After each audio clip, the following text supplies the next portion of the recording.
दोस्तों, पिछली बार हमने सिर्फ शुरुआत की थी। मैंने वादा किया था ना कि ड्रामा कभी खत्म नहीं होता।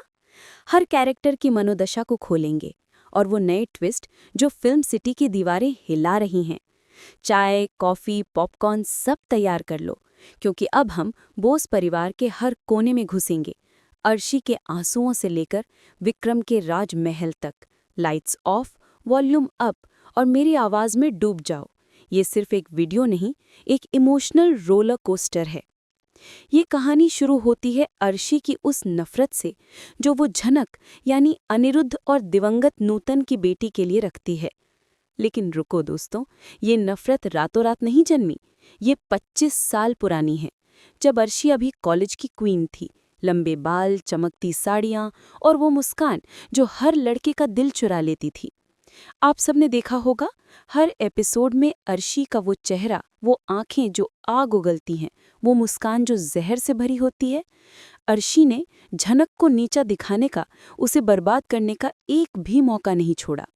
याद है वो सीन जब झनक को पहली बार फैमिली डिनर में इज्जत मिली थी?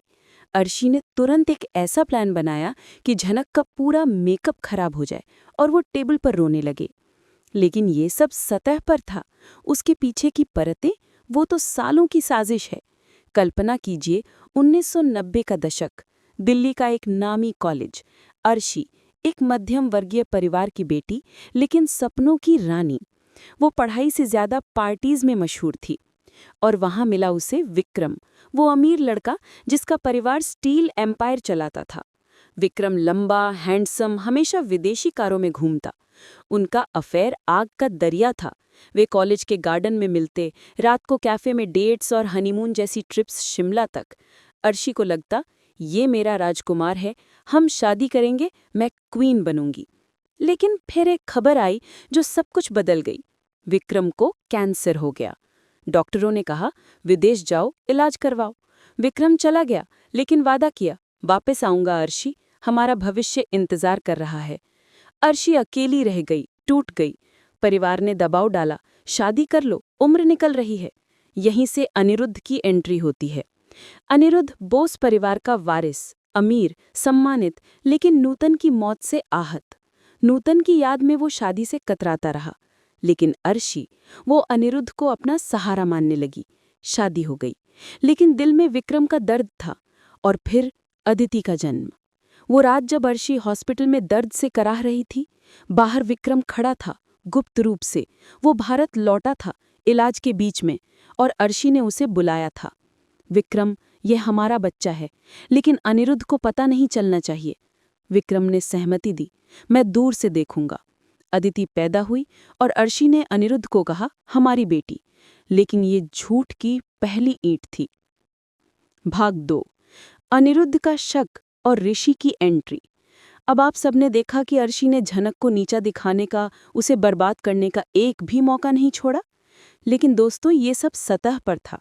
अनिरुद्ध को ये बात अब अंदर ही अंदर खाने लगी थी। वो रात रात भर सो नहीं पाता था। कल्पना कीजिए, अनिरुद्ध, वो मर्द जो बाहर से इतना स्ट्रांग लगता है, अंदर से टूट रहा था। हर रात बिस्तर पर जागता रहता था और अर्शी के चेहरे पर आई उस क्रूरता को याद करता था जब भी झनक को थोड़ी सी भी खुशी मिलती थी। अनिरुद्ध जानता था कि जलन तो हर रिश्ते में होती है, सौतेली माँ बेटी का तो क्या कहना, लेकिन ये तो प्रतिशोध की आग थी। एक ऐसी आग जो सालों पुरानी चिंगारी से जल रही थी। और इस आग का स्रोत नूतन, यानी पहली झनक से भी गहरा था। नूतन, वो औरत जो अनिरुद्ध की जिंदगी का पहला प्यार थी, जिसकी मौत ने अनिरुद्ध को हमेशा के लिए बदल दिया था। नूतन की मौत एक कार एक्सीडेंट में हुई थी। वो रात जब अनिरुद्ध मीटिंग में था और नूतन झनक को लेकर घर लौट रही थी। डॉक्टरों ने कहा, सिर की चोट, बच नहीं सकती। अनिरुद्ध ने नूतन का हाथ थामा, माफ करना, मैं आया नहीं। झनक तब छोटी थी, सिर्फ 2 साल की। अर्शी आई, मैं संभाल लूंगी। लेकिन उसके अंदर जलन थी, नूतन जैसी खूबसूरत, स्ट्रांग। अर्शी को लगता, मैं कभी वैसी नहीं बन पाई। अनिरुद्ध के मन में धीरे धीरे एक तस्वीर बनने लगी। उसे याद आने लगा कि शादी के शुरुआती दिनों में अर्शी कितनी मीठी थी, कितनी समर्पित। वो अनिरुद्ध के लिए कुकिंग करती, झनक को लोरी सुनाती। लेकिन जैसे ही झनक बड़ी होने लगी, स्कूल जाना, डांस क्लासेस, वैसे ही अर्शी का व्यवहार बदल गया। एक दिन झनक ने स्कूल अवार्ड जीता। अर्शी ने कहा, ये तो लक था, मेरी अदिति तो हमेशा टॉप करती है। अनिरुद्ध सोचता, क्या ये सिर्फ जलन है या कुछ और? अनिरुद्ध को लगा कि कहीं ना कहीं अर्शी की ये नफरत झनक के उस वंश से जुड़ी है, उस खून से जुड़ी है जो अनिरुद्ध का अपना खून है, बोस परिवार का खून, वो खानदानी रुतबा, वो दौलत जो नूतन के जरिए झनक तक पहुंची थी।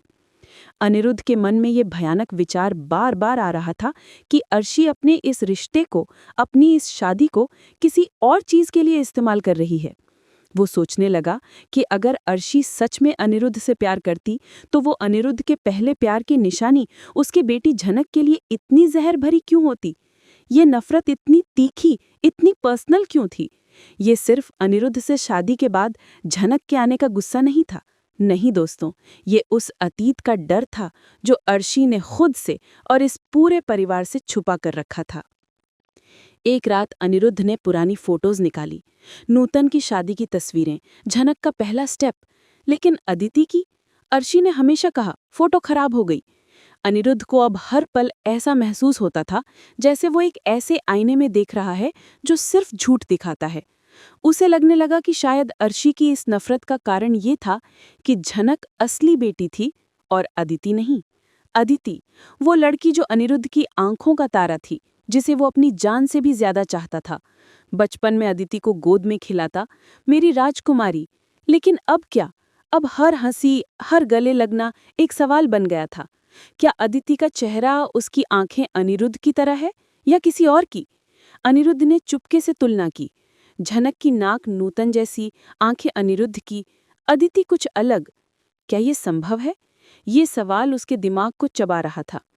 अनिरुद्ध की बेचैनी अब चरम पर पहुंच चुकी थी। वो दिन रात परेशान था। एक शाम जब फैमिली डिनर के दौरान अर्शी ने फिर से झनक को अपमानित किया, कहा कि तुम्हारी माँ जैसी हो, हमेशा गरीबी की गंध फैलाती हो। अनिरुद्ध का सब्र टूट गया, टेबल पर हाथ पटक दिया, लेकिन बाहर से चुप रहा। सब सोचने लगे, आज अनिरुद्ध जी गुस्से में हैं। लेकिन रात को अकेले में उसने फैसला किया कि अब और बर्दाश्त नहीं। इस राज को खोलने के लिए उसे किसी ऐसे शख्स की जरूरत है जो उसकी तरह भावनाओं में बहकर गलती ना करे।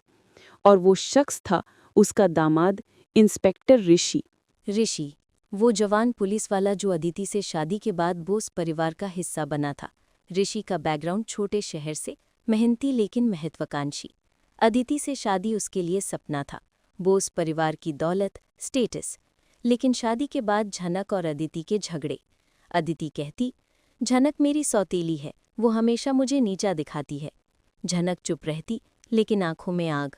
ऋषि बीच में फंस जाता। अदिति शांत, झनक बहन है। लेकिन अनिरुद्ध की आंखों में उस बेबसी को देखकर ऋषि पिघल गया। एक शाम स्टडी रूम में अनिरुद्ध ने दरवाज़ा बंद किया। बेटा बैठो। ऋषि हैरान, ससुर जी, क्या बात है? अनिरुद्ध ने बहुत ही धीरे से कांपती हुई आवाज़ में ऋषि को बताया, बेटा मुझे अर्शी के अतीत के बारे में सब कुछ जानना है। शादी से ठीक पहले वो क्या कर रही थीं, कौन था उसकी ज़िंदगी में, और ख़ासकर जब अदिति का जन्म हुआ था। ऋषि हैरान था, ससुर जी, ये क्यों? अर्शी मॉम तो। अनिरुद्ध ने आंसू पोंछते हुए कहा, क्योंकि मुझे लगता है बेटा कि मेरा घर झूठ पर टिका है। अर्शी की नफरत झनक के लिए वो सामान्य नहीं। ये काम किसी भी कीमत पर और किसी भी तरह अर्शी और अदिति को पता नहीं चलना चाहिए। अगर सच निकला तो परिवार बिखर जाएगा। झनक को न्याय मिलेगा, लेकिन अदिति, वो टूट जाएगी। ऋषि ने सिर हिलाया, ठीक है ससुर जी, मैं हूं ना। ऋषि अपने ससुर के भरोसे पर खरा उतरने के लिए तुरंत एक्शन में आ गया। अपने पुलिस के नेटवर्क को काम पर लगा देता है। पुराने रिकॉर्ड्स, कॉल डिटेल्स, यहाँ तक कि अर्शी के कॉलेज के दोस्तों से गुप्त संपर्क। ऋषि ने अपनी पहचान छिपाकर एक फर्जी नाम से, राजेश शर्मा जर्नलिस्ट से, अर्शी के पुराने दोस्तों से बात की। पहला कॉल अर्शी की बेस्ट फ्रेंड रीटा को। अर्शी, हाँ, कॉलेज में वो क्वीन थी, लेकिन शादी से पहले विक्रम के साथ उसका अफेयर तो आग था। वे साथ में हर जगह, शादी की बातें चल रही थी। फिर विक्रम गायब, कैंसर, अर्शी टूट गई। ऋषि ने नोट्स लिए। विक्रम कौन? पूरा नाम? रीटा बोली, विक्रम सिंह राठौर, राठौर ग्रुप, अब विदेश में बिजनेस। ऋषि ने और खोदा, पुराने हॉस्पिटल रिकॉर्ड्स, अदिति का जन्म सर्टिफिकेट, तारीख मैच, विक्रम की मेडिकल हिस्ट्री, भारत में इलाज उसी महीने। एक पुरानी नर्स ने ऋषि को फ़ोन पर बताया, हाँ, एक औरत आई थी अकेली, लेकिन उसके साथ एक मर्द भी था जो बाहर इंतज़ार कर रहा था। बच्ची का नाम अदिति रखा गया। औरत रो रही थी, ये मेरा प्यार है। ऋषि का दिल धड़क रहा था। वो अनिरुद्ध को रिपोर्ट भेजता, ससुर जी, ये संभव है, लेकिन कन्फर्मेशन चाहिए। अनिरुद्ध का जवाब, डीएनए। बस इसी बीच ऋषि का अपना संघर्ष, अदिति से झगड़ा हो गया। तुम हमेशा झनक के पक्ष में क्यों? अदिति चिल्लाई। ऋषि चुप, लेकिन अंदर वो सोचता, अगर सच हुआ तो अदिति का क्या? ऋषि ने विक्रम को ट्रैक किया, social media, LinkedIn. Vikram Rathore, 50 का, अमीर लेकिन अकेला। एक पोस्ट, पिछले 25 सालों का पछतावा। ऋषि ने स्क्रीनशॉट लिया। अनिरुद्ध के मन में अब कोई शक नहीं बचा था। ये राज अब उसके लिए एक सच्चाई बन चुका था, लेकिन उसे इसे दुनिया के सामने साबित करना था, और इसके लिए सिर्फ एक ही रास्ता था, डीएनए टेस्ट। ये सबसे मुश्किल और सबसे दर्दनाक कदम था, क्योंकि ये अनिरुद्ध और अदिति के रिश्ते को हमेशा के लिए तोड़ सकता था। अनिरुद्ध को इस बात का बहुत डर था कि अगर ये सच साबित हुआ तो अदिति, जिसे उसने अपनी बेटी मानकर पाला था, स्कूल फीस दी, शादी की तैयारी की, क्रिसमस पर गिफ्ट्स दिए, वो इस धोखे को कैसे सहन कर पाएगी। वो रातें काटता, अदिति के बचपन की यादें ताज़ा करता। पापा, आप मेरे हीरो हो। अदिति की वो बातें अब चाकू की तरह चुभती, लेकिन झनक के प्रति अर्शी की क्रूरता उसे आगे बढ़ने पर मजबूर कर रही थी। अनिरुद्ध ने प्लान बनाया। एक रात जब घर में सन्नाटा था, घड़ी के कांटे 2 बजे दिखा रहे थे। अर्शी और अदिति दोनों गहरी नींद में थी। अनिरुद्ध का दिल धक धक कर रहा था। वो दबे पांव अदिति के कमरे में गया। कमरा अंधेरा था, सिर्फ मंद नाइट लाइट। अदिति सो रही थी, उसके बाल बिखरे थे, सांसें नियमित। अनिरुद्ध की आंखें नम हो गईं। माफ़ करना बेटी, वो मन ही मन बोला। बाथरूम में जाकर अदिति के टूथब्रश को सावधानी से उठाया, वो टूथब्रश जो अदिति हर सुबह इस्तेमाल करती थी। और फर्श पर पड़ा एक बाल, लंबा, काला। अनिरुद्ध का शरीर कांप रहा था। वो खुद को कोस रहा था। मैं अपनी बेटी पर शक कर रहा हूँ, क्या मैं पागल हो गया हूँ? लेकिन बाहर निकलते हुए उसने अपना सैंपल भी लिया, एक स्वैब से मुंह का। एक प्राइवेट लैब में भेजा, मुंबई के बाहरी इलाके में, जिसका बोस परिवार से कोई लेना देना नहीं था। लैब टेक्नीशियन को साफ साफ हिदायत, टॉप सीक्रेट, कोई लीक नहीं, रिपोर्ट सिर्फ मेरे हाथ। अगले 2 दिन अनिरुद्ध के लिए कयामत थे। वो घर में एक जिंदा लाश बनकर घूम रहा था। सुबह चाय पीते हुए अर्शी से बात करता, आज शो कैसा रहा, लेकिन आंखों में सवाल, तुम्हारा राज क्या है? दोपहर को अदिति को गले लगाता, बेटी सब ठीक? अदिति हंसती, हाँ पापा, बस थकी हूँ। लेकिन अनिरुद्ध के मन में डर। शाम को झनक से माफ़ी मांगता, बेटी मैंने तुम्हें कभी पूरा प्यार नहीं दिया, नूतन की तरह हो तुम, मजबूत। झनक हैरान, पापा आप ठीक तो हैं? आजकल उदास लगते हैं। अनिरुद्ध सिर्फ मुस्कुराता। वो अंदर ही अंदर प्रार्थना करता कि भगवान मेरा शक गलत निकले, अदिति मेरी हो। लेकिन दिल कहीं मान रहा था कि सच कड़वा होगा। रातें नींद नहीं। वो बैल्कनी में खड़ा सिगरेट पीता, सितारों से पूछता, क्यों हुआ ये सब? तीसरे दिन सुबह सुबह ऋषि का कॉल आया, ससुर जी लैब में मिलिए, अकेले आइए। अनिरुद्ध का गला सूख गया था। वो कार ड्राइव करते हुए सोचता रहा कि अगर सच हुआ तो क्या करूंगा? तलाक? अदिति को कैसे बताऊंगा? झनक को क्या कहूंगा? लैब पहुंचकर कमरा सर्द था, दीवारें उजली। ऋषि खड़ा, चेहरा गंभीर। ससुर जी तैयार हैं? अनिरुद्ध ने सिर हिलाया। ऋषि ने एक साधारण सा भूरे रंग का लिफाफा थमा दिया। अनिरुद्ध के हाथ में वो लिफाफा किसी बम की तरह महसूस हो रहा था, जो किसी भी पल फट सकता था। कमरा ठंडा था, एसी की आवाज़ गूंज रही थी। अनिरुद्ध ने बड़ी मुश्किल से लिफाफे को खोला। कागज़ था, लेकिन वज़न पहाड़ का। उसकी नज़रें रिपोर्ट के उस खास सेक्शन पर टिकी हुई थीं जहां नतीजे लिखे होते हैं। और वहां सिर्फ 3 शब्द थे, 3 अक्षर जो अनिरुद्ध की पूरी जिंदगी, उसके प्यार, उसके विश्वास, सब कुछ को एक पल में ख़त्म कर रहे थे। Not the biological father. जैसे ही अनिरुद्ध ने ये शब्द पढ़े, उसके हाथ से लिफाफा ज़मीन पर गिर पड़ा। कमरा घूमने लगा। उसके कानों में अर्शी की हंसी गूंजने लगी। वो हंसी जो झनक के अपमान पर सुनाई देती थी, अब जोर से बज रही थी। आंसू बहने लगे। अनिरुद्ध दीवार से टिक गया। नहीं, ये नहीं हो सकता। ऋषि ने कंधा थपथपाया, ससुर जी सांस लो। अब क्या? अनिरुद्ध को अब सब कुछ साफ नजर आ रहा था। अर्शी की ये नफरत झनक के लिए नहीं थी, ये इस डर के कारण थी कि कहीं झनक का असली खून, उसकी असली बेटी का सच अनिरुद्ध के सामने ना आ जाए। अर्शी ने अनिरुद्ध को प्यार नहीं किया, उसने सिर्फ उसे इस्तेमाल किया, विक्रम का बच्चा पालने के लिए, दौलत के लिए, रुतबे के लिए। अनिरुद्ध ने जोरदार चीख मारी, नहीं, ये नहीं हो सकता।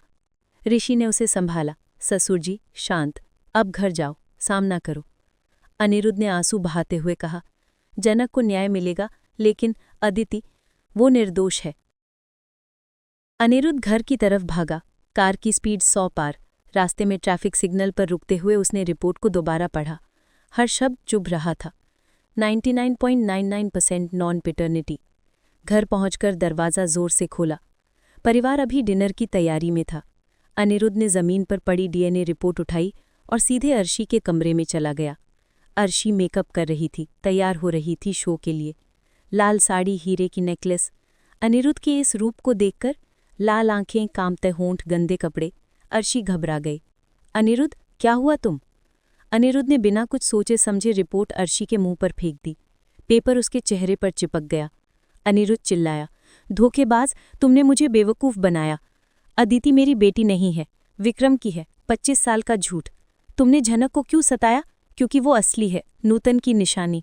अर्शी का चेहरा सफ़ेद पड़ गया। वो पीछे हटी, मेकअप टेबल गिर गई। नहीं, ये गलत है, लैब गलत है। अनिरुद्ध सुनो। लेकिन अनिरुद्ध ने सबूत दिखाए, विक्रम के रिकॉर्ड्स, टाइमलाइन, नर्स की स्टेटमेंट। अर्शी रोने लगी, घुटनों पर बैठ गई। मैंने तुमसे प्यार किया था, विक्रम बीमार था, मैं अकेली थी, अदिति को अनाथ न होने दिया, कृपा करो। बोस परिवार जो कमरे में ये सब सुनने के लिए जमा हो गया था, झनक, अदिति, ऋषि, दादी, चाची, यहाँ तक कि नौकरानी रमा तक पूरी तरह से सदमे में था। दादी ने हाथ जोड़ लिए, हे भगवान, ये क्या हो गया हमारे घर को। दादी जो परिवार की आधारशिला थी, अब रो रही थी। अर्शी बेटी, तुमने ऐसा क्यों? उन्हें विश्वास नहीं हो रहा था कि जिसे वे इतना शरीफ और संस्कारी समझते थे, पूजा व्रत सब, वो अर्शी इतनी बड़ी साजिश रच सकती है। झनक भी वहां मौजूद थी, दरवाजे पर खड़ी। पहली बार उसे अर्शी के प्रति नफरत नहीं बल्कि दया महसूस हुई। आंटी, आपने इतना बोझ क्यों ढोया? मैं तो कभी आपके खिलाफ नहीं थी। सालों से आपकी नफरत अब समझ आई। लेकिन झनक के अंदर भी एक तूफान उठ रहा था। सालों की पीड़ा अब साफ हो रही थी। बचपन की वो रातें जो बर्शी उसे भूखा सोने को कहती, तुम्हारी माँ जैसी हो, बिगड़ैल, अब सब कनेक्ट हो रहा था। झनक ने अनिरुद्ध को देखा, पापा, मैं हमेशा आपकी बेटी हूँगी। सबसे बड़ा झटका लगा अदिति को। वो दरवाजे पर खड़ी थी, सुन रही थी सब। अदिति, वो लड़की जो हमेशा कॉन्फिडेंट लगती, फैशन डिज़ाइनर, सोशल बटरफ्लाई। लेकिन अब जब उसने अपने कानों से ये बात सुनी कि जिस पिता को वो इतना प्यार करती थी, जिसके नाम पर वो अपनी माँ का पक्ष लेती थी, झनक से लड़ती थी, मेरी माँ सही है, तो वो उसका असली पिता नहीं है, तो उसकी पूरी दुनिया बिखर गई। अदिति चीखी, माँ, पापा, ये झूठ है ना, बताओ। लेकिन रिपोर्ट देखकर वो जमीन पर बैठ गई। हाथ कांप रहे थे, साड़ी गंदी हो गई। रोते रोते बोली, मैं कौन हूँ? एक गलती, 25 साल का झूठ। पापा, आपने मुझे क्यों पाला? सिर्फ माँ के लिए? अदिति को अपने पति ऋषि की आंखों में भी एक अजीब सी शांति दिखी, जैसे उसे पहले से ही पता था। ऋषि ने उसे गले लगाया, अदिति, तुम वही हो जो हो। खून नहीं, प्यार रिश्ता बनाता है। लेकिन सच जानना जरूरी था। मैं तुम्हारे साथ हूँ। अदिति धक्का देकर अलग हुई। तुम्हें पता था और चुप रहे, तुम भी धोखेबाज। अदिति को एहसास हुआ कि उसकी माँ अर्शी ने उसे सिर्फ एक हथियार के रूप में इस्तेमाल किया था। झनक के खिलाफ उसकी हर नफरत, हर साजिश, हर चाल, जैसे वो कॉलेज इवेंट जहां अदिति ने झनक का ड्रेस फाड़ दिया, सिर्फ अपनी माँ का राज छिपाने का एक तरीका थी। अदिति का अपना वजूद एक झूठी नींव पर खड़ा था। वो सोचने लगी, मेरा असली पिता कौन? विक्रम? क्या वो मुझे स्वीकार करेगा? क्या मैं बोस हूं या राठौर? अनिरुद्ध ने अर्शी को बाल पकड़कर घसीटा, बाहर निकल जाओ, आज से तुम इस घर में नहीं। 25 साल का धोखा। अर्शी चीठी, अनिरुद्ध, सोचो अदिति के बारे में, वो तुम्हारी बेटी ही तो है। मैंने क्या गलत किया? विक्रम मरने वाला था। लेकिन अनिरुद्ध ने दरवाज़ा खोला और उसे धक्का दे दिया। बाहर बारिश हो रही थी, ठंडी हवा। अर्शी भीगती हुई चली गई। पीछे मुड़कर देखा, मैं वापस आऊंगी। घर का माहौल मातम में बदल गया था। लाइट्स डिम, सब चुप। अनिरुद्ध पूरी तरह से टूट चुका था, दीवार से सिर टक। अर्शी घर से बेघर हो चुकी है, लेकिन क्या वो चुप रहेगी? फिल्म सिटी की दीवारें फुसफुसा रही हैं कि अर्शी एक वकील से मिली है, तलाक का केस या बदला? वो सोच रही होगी, अनिरुद्ध ने मुझे निकाला, अब मैं अदिति को लेकर आऊंगी। लेकिन अदिति अब क्या करेगी? रात भर सो नहीं पाई। सुबह उठी, बैग पैक किया। ऋषि ने रोका। अदिति कहाँ? अदिति बोली, अपने सच को ढूंढने, विक्रम को। ऋषि ने कहा, मैं चलूं? अदिति ने मना किया, ये मेरा सफर है। अदिति दिल्ली से ट्रेन पकड़ी, राठौर ग्रुप के हेडक्वार्टर्स की तरफ। रास्ते में सोचती, अगर वो मुझे अस्वीकार करे तो क्या मैं बोस परिवार छोड़ दूं? पहुंचकर रिसेप्शन पर विक्रम सिंह से मिलना है। गार्ड ने पूछा, अपॉइंटमेंट? अदिति ने झूठ बोला, पारिवारिक मामला। इंतजार। घंटा बीता, फिर एक असिस्टेंट आया, सर मिलेंगे। विक्रम का ऑफिस, शीशे की दीवारें, ट्रॉफीज। विक्रम बैठा, 50 का लेकिन फिट। हाँ, बोलिए। अदिति की आंखें नम। आप मेरे पिता हैं, अर्शी माँ।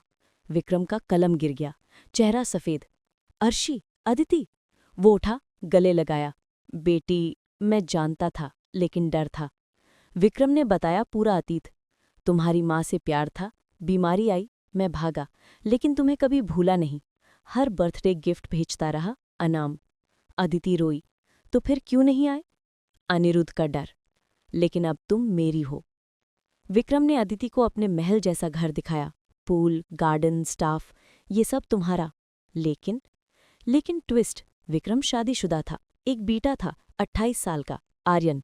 आर्यन ने अदिति को देखा, बहन, स्वागत, लेकिन अंदर जलन थी। अब दौलत बटेगी। अदिति खुश लेकिन कंफ्यूज्ड। मैं बोस हूं या राठौर? विक्रम बोला, दोनों, लेकिन अनिरुद्ध से बात करनी होगी। विक्रम ने अनिरुद्ध को कॉल किया। अनिरुद्ध, 25 साल बाद, अदिति मेरी है, मैं लेने आया। अनिरुद्ध हैरान, नहीं, वो मेरी पाली हुई है। फोन पर झगड़ा, अब कोर्ट केस, हिरासत की लड़ाई। घर में झनक अब क्वीन थी। अनिरुद्ध ने कहा, बेटी कंपनी संभालो।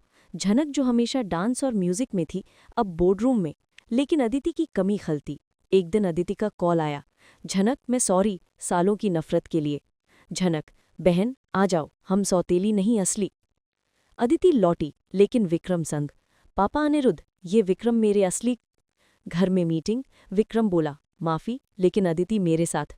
अनिरुद्ध, नहीं, वो हमारी। बहस, ऋषि बीच में। अदिति, डिवोर्स क्यों? झनक के लिए राज खुला। अदिति टूट गई, सब धोखेबाज। झनक अब घर की मालकिन। अनिरुद्ध ने बोर्डरूम में बिठाया, बेटी कंपनी संभालो, Bose industries, textile, real estate. झनक जो डांस टीचर थी, अब मीटिंग्स में। पहली डील एक बड़ा कॉन्ट्रैक्ट। सर, मैं झनक बोस, डील फाइनल। स्टाफ हैरान, अर्शी मैडम जैसी नहीं, लेकिन झनक ने साबित किया, स्मार्ट, काइंड। शाम को अनिरुद्ध से बात की, पापा, अदिति को मिस करती हूँ। अनिरुद्ध, वो लौटेगी, खून नहीं, प्यार। झनक ने अदिति को मैसेज किया, बहन, आओ हम साथ। अदिति का जवाब, विक्रम पापा कहते राठौर आना, लेकिन दिल बोस में। एक दिन झनक का शो, डांस परफॉर्मेंस। ऋषि आया। झनक, कमाल, हाथ पकड़ा। अदिति देख रही थी, छिपकर, आंसू, मेरा पति, मेरी सौतेली बहन। लेकिन विक्रम ने कहा, बेटी छोड़ दो, नया जीवन। अदिति कंफ्यूज्ड। आर्यन ने प्लान बनाया, बहन, पापा की वसीयत बदल, बोस से दौलत ले। अदिति मना की, नहीं, परिवार है। अर्शी रीटा के फ्लैट से निकली, वकील राजेश से मिली। Case, maintenance, child custody, Aditi की। राजेश, सबूत, इमोशन, अदिति को मनाओ। अर्शी ने अदिति को कॉल किया, बेटी, माँ रो रही, आ। अदिति गई कैफे में, माँ, क्यों छिपाया? अर्शी रोई, विक्रम मरने वाला था, अनिरुद्ध ने पाला, लेकिन अब वो तुझे छोड़ देंगे, मेरे पास आ। अदिति हिचकिचाई, लेकिन अर्शी ने जहर बोला, झनक और ऋषि अफेयर में हैं। अदिति का खून खौला, घर लौटी, झनक पर चिल्लाई, तुम मेरे पति।